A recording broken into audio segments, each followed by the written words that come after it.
Hello, Dr. Andres here again. Just a few remarks on how we can use fasting both to identify and to treat allergies. Allergies is a huge problem in the world today, particularly in the Western world with all our pollutants, genetically modified seeds and pollen in the air, and a lot of other things that tend to trigger allergies. Add to that, of course, the Western world's preoccupation with medicine, where the symptoms of allergy continually get suppressed with antihistamines and steroids, other drugs, so that the natural development of resistance is often inhibited. Firstly, how do we know when we're allergic to something? Well, we are exposed to a huge variety of different chemicals in our environment, both externally and internally.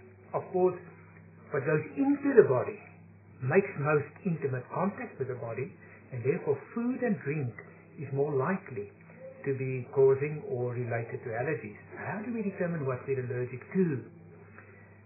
One of the ways is to, number one, choose which foods and or drink you'd like to test.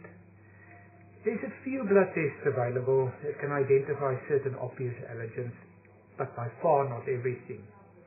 So, if you suspect you're allergic to something, the following is a technique of determining yes or no, and in a way, to what extent.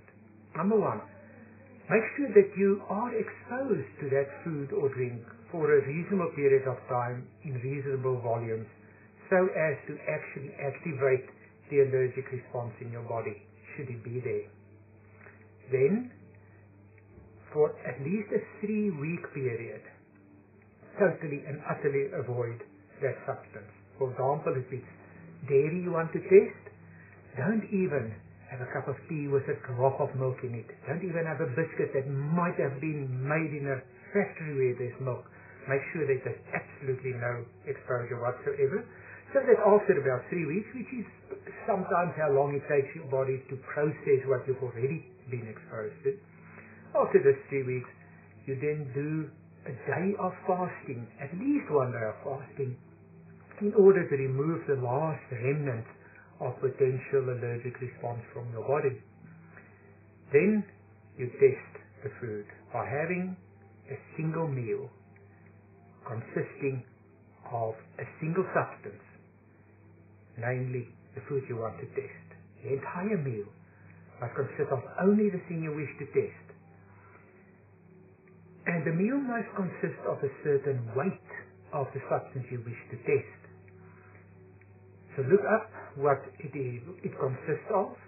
Milk, for example, see how much water is there, and subtract that so that you have a certain dry weight of the food you're going to expose yourself to. Now, be calm and peaceful and take your pulse rate. Often you can do a pulse rate with little blood pressure meters like this, which fits around your wrist to measure both your pulse rate and your blood pressure. Do that in the resting state. Then expose your body to a given weight of the food you want to test. Be peaceful and quiet, and half an hour later, count your pulse rate and or your blood pressure and pulse rate again. Once you've done this for a number of different foods, remember, each time when you want to test the food, avoid it for 3 weeks and have a fasting day beforehand to remove the last vestiges of reaction. Then expose yourself to the food and do this test. Once you've done a few of them, you can look at the different responses and identify the foods with the most prominent increase in pulse rate, or in what we call pulse pressure. That's the difference between systolic and diastolic blood pressure, and or sometimes even a drop in blood pressure, which comes from the blood vessels opening up. Once you've identified these foods, it's not necessarily essential for you to totally cut them out, but you need to know which they are.